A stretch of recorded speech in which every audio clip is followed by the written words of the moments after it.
नहीं, जिस भगवत प्राप्ति को बड़ा दुर्लभ कहा गया है वो बहुत सुलभ है। समर्पण इस जीवन का परम लक्ष्य बन जाए। शास्त्राज्ञा, गुरु आज्ञा, संत आज्ञा, ये सब सीधे भगवत प्राप्ति। थोड़ी भी मनमानी हमसे वृत्ति ना हो तो बहुत जल्दी भगवदानंद का अनुभव हो जाए। बस हमारी पूरे जीवन में एक ही लड़ाई है, अपने मन को जगत से हटाकर प्रभु में लगाना। बस इतना ही खेल है। चाहे वो चित्त वृत्ति का निरोध करके योग वृत्ति से समाधि में पहुंचना, या स्थूल सूक्ष्म कारण तीनों जगत तीनों शरीरों का बाध करके ब्रह्म में स्थित होना, या निरंतर तैल धारावत भगवान के चिंतन में, प्रिया प्रीतम की सेवा चिंतन में। बस खास बात है जगत का चिंतन छोड़ना और प्रभु के चिंतन में निरंतर बने रहना। सब साधनों का यही फल पाया है, सब साधनों का सार यही पाया है, जगत का चिंतन छोड़ना और प्रभु के चिंतन में डूबना। अब हमारा निरंतर चिंतन उसी का होता है जिसका हम आश्रय लिए होते हैं। जैसे शरीर का आश्रय है तो भोगों का चिंतन, मान अपमान का चिंतन, राग द्वेष का चिंतन, लाभ हानि का चिंतन, जन्म मृत्यु का चिंतन, ये सब कूड़ा करकट भरा रहता है। और जहां आश्रय शरीर का छूटा और भगवद आश्रय पुष्ट हुआ, बस फिर तो परमानंद की बाढ़ आ जाती है। स्वाभाविक लीला चिंतन, रूप चिंतन, महिमा चिंतन, गुण चिंतन, इसी में डूबा रहता है उपासक। खास बात शरीर का आश्रय छूट जाए, और ये होता है आज्ञा पालन से। चलो आप ऐसा करो, आप ऐसा करो, तो आपको लगता है मेरी सामर्थ्य कहाँ, ये तो गुरु कृपा से हुआ, इष्ट कृपा से हुआ। अब वो आश्रय पुष्ट होता चला जाता है। अहम का आश्रय हटकर भगवद आश्रय पुष्ट हुआ कि साधक निर्विकार हो जाता है। क्योंकि विकार शरीर आश्रय में है। शरीर आश्रित होकर कितना भी कसम खा के, कितना भी भूखे रहकर, कितना भी आप संयम नियम पालन करने की कोशिश करें, निर्विकार नहीं हो सकते। भगवद आश्रय ही आपको निर्विकार करता है। श्रीपाद प्रबोधानंद जी महाराज कह रहे हैं, सर्वं त्यक्त्वा शरणमगमं श्रील वृंदावन त्वां त्वयि अत्यंताक्ष मम करवं कोटि संख्यापराधं तन्मे नालंबनमिहि किमप्यस्ति राधा पदाब्ज द्वंद्वानंदोन्मदमदवनं त्वं न चेन्नैव नैव। सर्वं त्यक्त्वा, ये धामनिष्ठ महापुरुष है। मैंने सब कुछ छोड़ दिया, एकमात्र वृंदावन का आश्रय ले लिया। बहुत बड़ी महिमा है। ये जो आप लोग दंडवती परिक्रमा लगा रहे हैं ना, ये जो परिक्रमा लगा रहे हैं ना, हम आपसे कहते हैं कि अगर करोड़ बार भगवत प्राप्ति होनी होती तो भी बहुत सरल है। दुर्लभ है मानव देह, फिर दुर्लभ है संत समागम, और फिर अत्यंत दुर्लभ है नाम रूप लीला धाम की कोई निष्ठा जागृत हो जाए। ये आप जो लौटते हैं ना वृंदावन की रज में, दंडवती करते हैं, हो गया। बहुत करुणा में प्रभु हैं। जन्म जन्मांतरों के पापाचरण का नाश। जैसे गिरिराज जी की परिक्रमा, वृंदावन की परिक्रमा, ब्रज 84 कोस की परिक्रमा, निहाल हो गए। ये ऐसा महान तप आपके जीवन में जो भगवान की ही केवल प्राप्ति कराएगा, केवल भगवान की प्राप्ति कराएगा। गिरिराज जी की दंडवती परिक्रमा श्री सदगुरुदेव भगवान के चरणों के आश्रित हो रही थी। आगे आगे पूज्य महाराज जी पीछे पीछे। पहले वृंदावन की दंडवती करवाई, फिर गिरिराज जी की, फिर बरसाने की, फिर ब्रज 84 कोश पद यात्रा। गुरु कृपा ही सामर्थ्य प्रदान करती है। 4 बजे तड़के एक इतना बड़ा बालक अन्योर के सामने ऐसे आगे परिक्रमा मार्ग 50 हाथ आगे महाराज जी होंगे। आदेश था कि दूरी बना के चलो। वो बैठ गए तो 50 हाथ दूर बैठे रहो, जब तक वो दंडवती न शुरू करे तब तक बैठे रहो। वो चिंतन परायण महापुरुष। तो बीच में बोले ला बाबा पैसा दे। श्री जी की सेवा के लिए कब्र में कुछ गमछा में से बांधे रहते। नहीं नहीं पैसे नहीं चल। ए झूठ बोले बाबा पैसे। बालक है, गांव आसपास तो कोई बालक आ, पर 4 बजे प्रश्न उठा, खुला 1 रुपया से। वो मंद मुस्कान, वो चितवन, दंडवती लगाए बिना कारण के अशुभ प्रवाह हो। जब दंडवती का विश्राम हुआ तो पूज्य महाराज जी से कहा, महाराज जी ने कहा यहाँ बालक कहाँ आ सकता है 4 बजे, ये तो गिरिराज धरन की ही लीला है, गिरिराज धरन है। जब यहाँ वृंदावन आए तो भक्ति दीप महाराज जी यहाँ रहते थे। उनका बाबा तुम्हें भगवत साक्षात्कार हुआ गिरिराज जी में? नहीं महाराज। हे बाबा हमको यहाँ से पता चला, तुम कह रहे हो नहीं। वो क्या पता चला महाराज जी? बोले एक बालक नहीं मिला। हाँ अन्योर के पास एक बालक कैसे का? बोले वो गिरिराज धरन ही थे। श्री जी में उनका बहन भाव, बड़े सिद्ध महापुरुष भक्तिदीप जी महाराज। ये दंडवती परिक्रमा, ये धाम का आश्रय भगवत प्राप्ति के लिए बहुत पर्याप्त है। बस अपने जीवन की धारा परमार्थ से गिरने ना पावे, निश्चिंत हो जाओ। ये लाखों प्रकार की साधनाएं एक तरफ और धाम का आश्रय वास एक तरफ, ये बहुत बड़े साधन से परिपूर्ण अवस्था को प्राप्त महापुरुष हैं श्रीपाद प्रबोधानंद जी। सन्यास में कृपा शब्द नहीं है, सन्यास में साधन शब्द ही है। कृपा शब्द तो वैष्णव पद्धति में, भक्ति में है। महाप्रभु चैतन्य देव की कृपा से श्रीधाम वृंदावन का और वृंदावन के रसिकों के कृपा कटाक्ष से जो प्राप्त हुआ, तो कह रहे सर्वम त्यक्त्वा,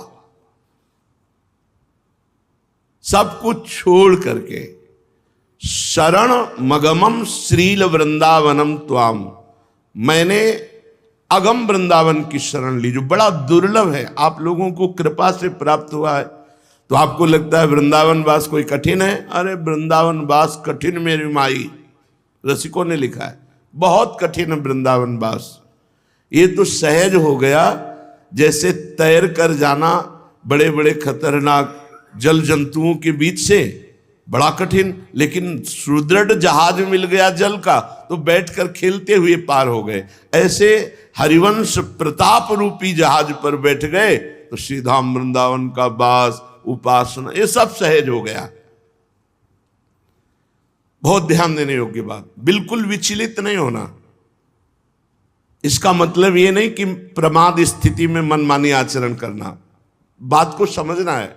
सर्वम त्यक्त्वा शरण मगमम श्रील वृंदावनत्वाम अत्वयि अत्यंता क्षमम करवम कोटि संख्यापराधम। आपके ऊपर मैं जब वास करने लगा, आपकी शरण लेकर, तो ठहरा अपराधी जीव तो करोड़ों अपराध किए। त्वयि अत्यंता क्षमम करवम कोटि संख्यापराधम, पर आप इतने दयालु हैं कि आपने मेरा हाथ नहीं छोड़ा। करोड़ों अपराध करने पर भी आपने क्षमा किया और हमें वास दिया। श्रीधाम वृंदावन चाहे तो 1 मिनट में ऐसी आपकी चित्त वृत्ति कर देगा कि हम हाथ जोड़ें, आपको सब सुविधाएं दें, तो भी आप नहीं रुकोगे, भाग जाओगे।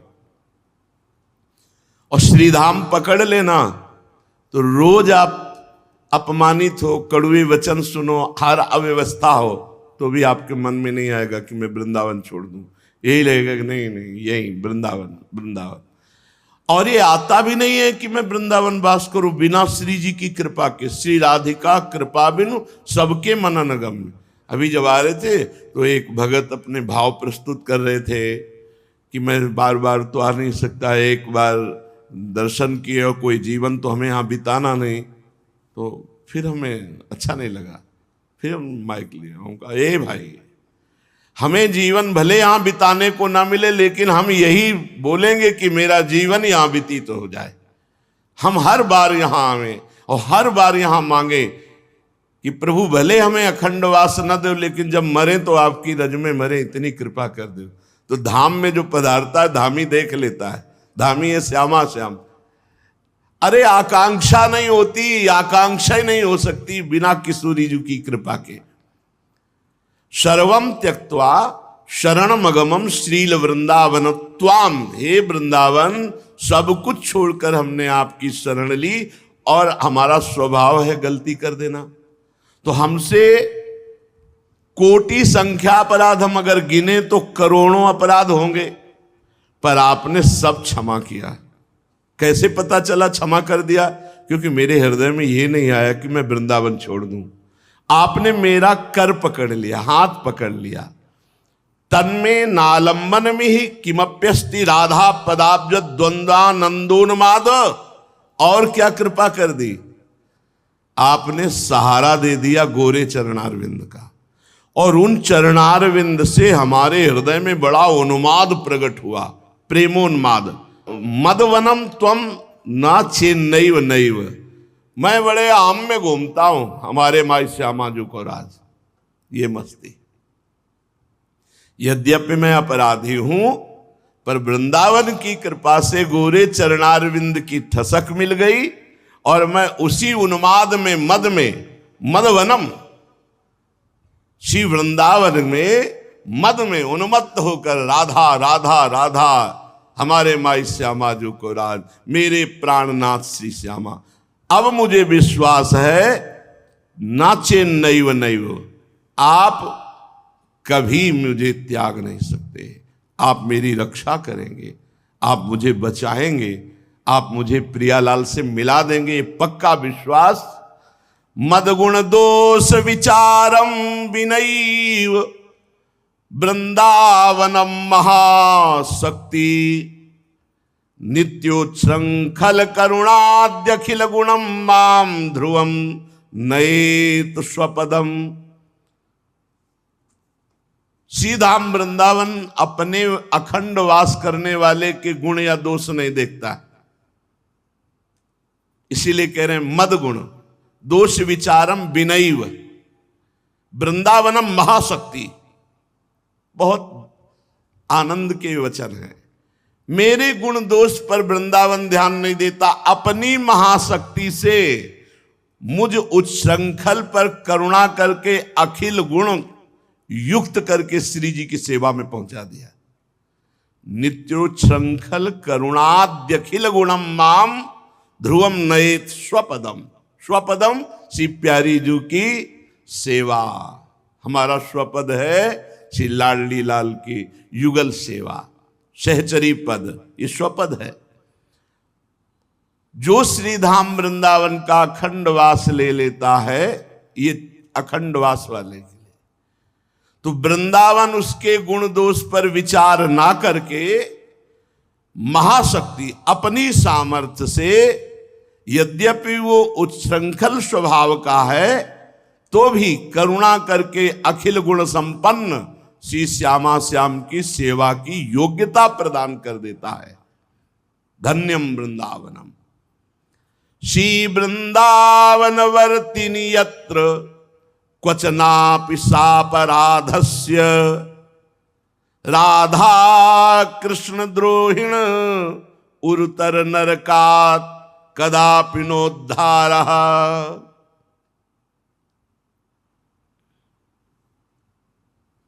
अब यहां थोड़ा सावधान की बात करें। यदि यहां वृंदावन वासी का अपराध कर दिया और श्री प्रिया प्रीतम की निंदा की, उनकी लीला की, उनकी, जैसे बहुत से बहिर्मुख लोग हैं, कई तरह की भावनाएं, तो फिर वृंदावन उद्धार नहीं करेगा, फिर यहां से नरक ट्रांसफर करेगा। ये बड़ी बात कह रहे हैं, यहां थोड़ा समझना पड़ेगा। ये कई बार कहा कि वैष्णव द्रोह ना होने पावे, ये वैष्णव धाम है। और सब जैसे काम की गलती, क्रोध की गलती, लोभ की गलती, मोह की गलती, ये सब संभाल लेंगे वृंदावन। आगे कहा है कि गुण दोष विचारम विनय वृंदावनम महाशक्ति नित्योच्छंखल, पर डरो, श्रीधाम वृंदावन के वासी के अपराध से डरो। अगर उस अपराध बन जाएगा और आप प्रिया प्रीतम श्री श्यामा श्याम का द्रोह करोगे, तो कह रहे हैं कि बहुत काल तक वास करने पर भी उसे नरक जाना पड़ेगा, ऐसा श्रीपाद लिख रहे हैं। ये बात से थोड़ा डरना है। वैष्णव अपराध से बहुत बार चर्चा हुई है, वैष्णव अपराध धाम बर्दाश्त नहीं करता। इसमें वैसे तो अभी तक ये पाया था कि धाम में ही दंड मिलेगा, लेकिन स्पष्ट इसमें लिखा है उरुतर नरकात कदापि नोद्धारा। जैसे वैकुंठ धाम से पतन होकर मृत्युलोक आना, मृत्युलोक भौम नरक का आ गया है, ये भौम नरक है। परम धाम से वैष्णव अपराध के कारण वैष्णव धाम वैकुंठ से 3 जन्म के लिए उनको आना पड़ा। ये चीज थोड़ा डरना चाहिए साधक को। श्री ध्रुवदास जी ने भी सिद्धांत विचार लीला में लिखा है कि वैष्णव अपराध से, भक्तन के अपराध से डरपत रहो। यह अपराध वज्र की लीक है, काहे को किसी की निंदा करो, काहे को किसी से द्रोह करो। हम गंदे पड़े रहेंगे, वृंदावन काम हमारा बना देगा। 2 श्लोकों में आपने ऊपर सुना, लेकिन जो तीसरा श्लोक है, ये इसमें इतनी सावधानी रखनी। ये तभी हो सकता है जब आप अपने को नीच देखेंगे। जो अपने को नीच देखता है उसको दूसरे को बुरा देखने का समय नहीं लगता। बुरा तो तब देखे ना जब हम अच्छे हों। हम अपने अंतःकरण को जब देखते हैं तो पता चलता है, जैसे घोड़े की लगाम को खींच करके पकड़े हुए कोई बैठे हो, ऐसे बैठे हैं। अगर वो लगाम छोड़ दें तो अभी सब गड़बड़ हो जाए। इसका मतलब है कि हम बलहीन हैं, हम अधम हैं। अगर हम चल पा रहे हैं तो अपनी स्वामिनी जी की कृपा से, अपने गुरुदेव की कृपा से, तो हम दूसरे पर दोष दर्शन का अधिकार कैसे रख सकते हैं? गुणाभिमान ही परदोष दर्शन करता है, इससे बचो। जो भी चाहे गृहस्थ हो, विरक्त हो, धामवास करते हो या धाम का आश्रय लिए हो, इससे बचो। किसी वैष्णव का अपराध, कई संत भगवान पधारे जिन्होंने बताया कि बड़ी अच्छी स्थिति, वो बताए तो अच्छी स्थिति वो थी, पर बोले पता नहीं कैसे संत अपराध बन गया कि सब नष्ट हो गया। ऐसा है, जहां वो अपने में गुणाभिमान जागृत होता है, दूसरे संतों में हे बुद्धि होती है, वो चाट जाती है।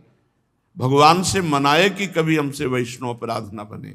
प्रभु से प्रार्थना करे कि आपके जनों का कभी अपराध न बनने पावे। इसीलिए बड़े बड़े वैष्णव जन बहुत डरते हैं। श्री वृंदावन वर्तिनी यत्र कुचनापि सापराधस्य राधा कृष्ण द्रोहिण तो उर्तर नरकात कदापि नोद्धारा। जो राधा कृष्ण के प्रति दोष दर्शन, द्रोह, निंदादि करे और वृंदावन वासी की निंदा करे, तो बोले उसका फिर नरक से उद्धार नहीं हो सकता। जैसे भगवान शिव ने भी कहा, जो प्रिया प्रीतम में भेद करके राधा कृष्ण में भेद करता है और निंदादि, दोष दर्शन आदि, तो फिर उसकी निश्चित दुर्गति होती है। तो प्रभु में दोष दर्शन करने का तो कोई कहीं भी कोई कारण ही नहीं दिखाई देता। आपको जहां ऐसा लगे तो बड़े महापुरुषों से मिल करके अपने मन को निर्मल कर लीजिए। मानो लगता है कि माखन चोरी लीला प्रभु ने क्यों की, चीरहरण लीला क्यों की, रास क्यों किया। तो ऐसे रसिकों के पास बैठो जो आपको सुलझा सके, 2 मिनट में आपका संशय खत्म हो जाएगा। और किसी वैष्णव के प्रति तो इसलिए दोष दर्शन नहीं करना चाहिए कि हमें खुद प्रभु चला रहे हैं तो उसको भी प्रभु चलाएंगे। अगर उसमें कोई कमी है तो श्यामा जू लाल जू कृपा करके उसे हम क्यों निंदा करें। हा वृंदावन राधा तत्प्रिय सर्वस्व उच्च कई रघवान त्वय्यहमति भय कंपित आशम त्वं मेत्र संभवत शरणम। हा वृंदावन, हा राधा किशोरी, हा राधा प्राणनाथ, प्रिय श्याम सुंदर, मुझे डर लग रहा है ये भय कभी न बनने पावे, कभी आपके प्रिय भक्त का अपराध और आपके प्रति कभी दोष दर्शन द्रोह बुद्धि ना होने पावे। मैं एकांतिक भाव से आपके शरण में हूं, मैं भय से कंपित हो रहा हूं, मेरी रक्षा कीजिए, मेरे द्वारा कभी ये अपराध न बने। हा वृंदावन, हा राधा, राधा तत्प्रिय सर्वस्व श्याम सुंदर उच्चैक रघवान। यद्यपि मैं महान पापी हूं पर भय कंपिता, मैं इस उन पाप से भयभीत नहीं हूं, मैं भयभीत हूं ऊपर वाले इस लोक से। कहीं आपके भक्त का अपराध न बन जाए, कहीं आपके प्रति दोष दर्शन न हो जाए। आसम त्वं मेत्र संभवत शरणम, मैं आपकी ही शरण में एकांतिक भाव से आशा करता हूं कि आप मुझे ऐसी सामर्थ्य देंगे कि हम किसी की निंदा न करें। अवसर ही नहीं भाई, निंदा का अवसर ही नहीं है। अगर आप अपना समय खाली रखते हैं तो ये दोष बनेगा, नहीं है ही नहीं, अवसर ही नहीं। सत्संग सुना, अपनी दिनचर्या, अपने कार्य से मतलब, तेरे भावे जो करे भलो बुरो संसार, नारायण तू बैठ के अपनो भवन बुहार। हमें दुनिया से मतलब क्या है। अगर कोई हमारे पास आकर किसी संत की निंदा या कुछ ऐसा कर, तत्काल रोक देना चाहिए। ए भाई तुम अपना चश्मा बदलो, काहे को दूसरे का दोष दर्शन करते हो। कान में अंगुली डालो, राधा राधा, वहां से निकल पड़ो। राधा कृष्ण विलासई रति मधुरिम सिंधु बंधो उल्लासई। कितनी मेहनत से भजन कमाया जाता है। भजन करना कितना कठिन है। ये दुष्ट मन और इंद्रियां एक क्षण में सब ठगों के हाथ दे देते हैं। बहुत विचित्र इनकी चाल है। मन और इंद्रियां ठगों से मिलकर हमें लुटवाते रहते हैं। नहीं तो भगवदानंद यहां तो वास मात्र से अनुभव हो जाए। वृंदावन वास करना अपने आप में बहुत बड़ा भजन है। 1 महीने तीर्थराज प्रयाग में वास करते हैं तो बड़ा पवित्रता का अनुभव होता है, हृदय फूलता है। 1 महीने वास किया संगम में तीर्थराज प्रयाग में, जब माघ मकर गति रवि जब हुई, तीर्थपति आव सब कोई जाता है, जैसे अर्ध कुंभी कुंभ। और ऐसे भी माघ मास में 1 महीने वास करने में छाती फूलती, आनंदित होते हैं। और यहाँ ज्ञान भक्ति वैराग्य सबका संगम है वृंदावन धाम, और यहाँ आप जीवन व्यतीत कर रहे हो, आपका हृदय नहीं फूल रहा। आप विचार करो, जब 1 महीने के बाद वहां से चले ना, बहुत आनंद अपने लोगों ने वास किया है। तो एक हृदय में कि 1 महीना से संगम स्नान हो रहा है और वहां वास किए, बड़ा पवित्रता का अनुभव होता है। और तीर्थराज प्रयाग जहां पवित्रता का अनुभव करता है, ऐसे वृंदावन धाम में आप आजीवन व्यतीत कर रहे हो, आपको अनुभव नहीं हो रहा। हम तब कहीं ना कहीं हमसे त्रुटि हो रही। नहीं, वृंदावन वास मात्र आनंद में उन्मत्त कर दे आपको। राधा कृष्ण विलासई रति मधुरिम सिंधु बंधुरोल्लासई रंजित निकुंज वीथिम ध्यायन्ति वृंदाटवी महाधन्य। वह धन्य हो जाता है वृंदावन में वास करने वाला, जो केवल प्रिया प्रीतम के पद गायन करना, नाम जप करना, उन्हीं का चिंतन करना, वृंदावन की कुंज निकुंजों का चिंतन करना। रंजित निकुंज भी थी, जहां उनके चरणार विंद पड़ रहे, कैसे प्रिया प्रीतम विहरण कर रहे, कैसे प्रिया प्रीतम मुस्कुरा रहे, उनके पदों का गायन करना, नाम जप करना, तो बोले वो महाभाग्यवान पुरुष धन्य है वृंदावन वास कर।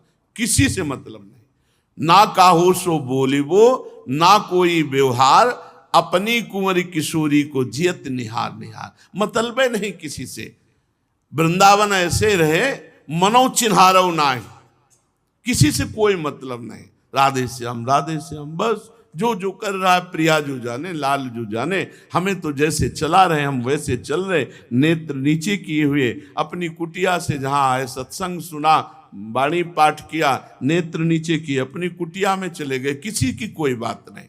व्यवहार तो बहुत खतरनाक है, अगर यहां दोस्त बनाया तो गड़बड़ हो जाएगा।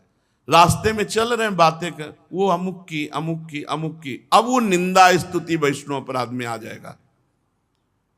कुछ नहीं, पर निंदा की किए ते आवत नहीं कछु हाथ, मूरख पर्वत पाप को ले चल अपने साथ। किसी की चर्चा मत करो। श्री गोस्वामी तुलसीदास जी कह रहे हैं कि जो भगवान से विमुख है, जो निरंतर नाम जप नहीं कर रहे, ये नरक रूप प्राणी हैं, इनसे ज्यादा बात ना करे। नहीं, अपराध बिल्कुल संभव है, बहुत जल्दी अपराध बन जाए।